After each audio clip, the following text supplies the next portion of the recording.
ខ្ញុំឲ្យកំណត់អ្នកទាំងអស់គ្នាមួយភាគច្រើនឥឡូវហ្នឹងខ្ញុំឃើញគេពេញនិយមញ៉ាំអាស៊ុបបែបមួយចានដាច់ហើយមិនបាច់តែមានឆ្នាំងមានអីនាំញ៉ៃញ៉ៃអាហ្នឹងយើងអាចលក់ខ្ចប់បានទៀតយើងលក់តាមអនឡាញហើយស៊ុបនេះស៊ុបស៊ីឈ័នណាខ្ញុំយល់ថាស៊ុបស៊ីឈ័នអ្នកខ្លះក៏គិតថាចេះពេលដែលធ្លាប់តែញ៉ាំទៅវាហាងដាតវាស្កាតដាតអីចឹងទៅប៉ុន្តែស៊ុបនេះខ្ញុំតានីឲ្យអ្នកទាំងអស់គ្នាហ្មងខ្ញុំចេញរូបមន្តឲ្យហ្នឹងគឺអត់មានស្កាតដាតអត់មានហាងដាតអីទេតានីឲ្យមកឆ្ងាញ់ហើយស៊ុបពេលដែលយើងញ៉ាំយើងប្រើអាមីដលងដែលខ្ញុំបានប្រើនៅក្នុងវីដេអូនេះមីដលងហ្នឹងគឺឆ្ងាញ់ជាងមីដុំជាងមីកញ្ចប់វាត្រូវជាងជាមួយនឹងអាស៊ុបបែបចិនអញ្ចឹងណាបងប្អូនហើយអ្នកណាដែលគាត់មានចំណាប់អារម្មណ៍ចង់រៀនខាងផ្នែក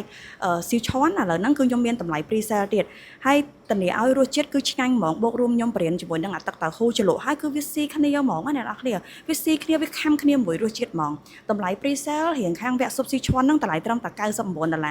យៈពេលដល់ថ្ងៃទី10ខែ8អញ្ចឹងណាផុតថ្ងៃពីថ្ងៃទី10អាហ្នឹងបានតម្លៃរបស់វាពេញគឺ$150ខ្ញុំគិតថាមីនុយនេះបើយើងលក់តាមអនឡាញយើងបកកាយខាងទីផ្សារទៀតណាខ្ញុំគិតថាអ្នកនរគ្នាអាចរកលុយបានក៏យើងរកលុយចូលក្នុងផ្ទះបានរួចថ្លៃមហូបរួចថ្លៃទៅដល់កូនដែរបើសិនជាយើងប្រឹងព្រោះធម្មតានៅពេលដែលយើងមានរូបមន្តល្អឆ្ងាញ់ក្នុងដៃហើយបើសិនតែយើងអត់បកកាយធ្វើផុសអត់បកកាយធ្វើទីផ្សារទេអាហ្នឹងក៏វាអត់ទៅមុខដែរអាហ្នឹងយើងនិយាយត្រង់អញ្ចឹងហ្មងទៅអញ្ចឹងយើងបកកាយធ្វើរូបភាពយើងឲ្យតាក់ទាញយើងបកកាយធ្វើទីផ្សារបូករួមជាមួយនឹងរូបមន្តផងយើងឆ្ងាញ់ផងយើងអាចរកលុយពីវាបានធម្មតានៅផ្ទះមើលកូនក៏យើងអាចរកបានដែរណានិយាយមែនថាខ្ញុំឃើញភាគច្រើនគេលក់បានក្នុងមួយប្រអប់ក៏ចន្លោះពី$3កន្លះដែរបើដាក់នៅតាម app set up ថាទៅក្នុងតម្លៃណាដែលយើងអាច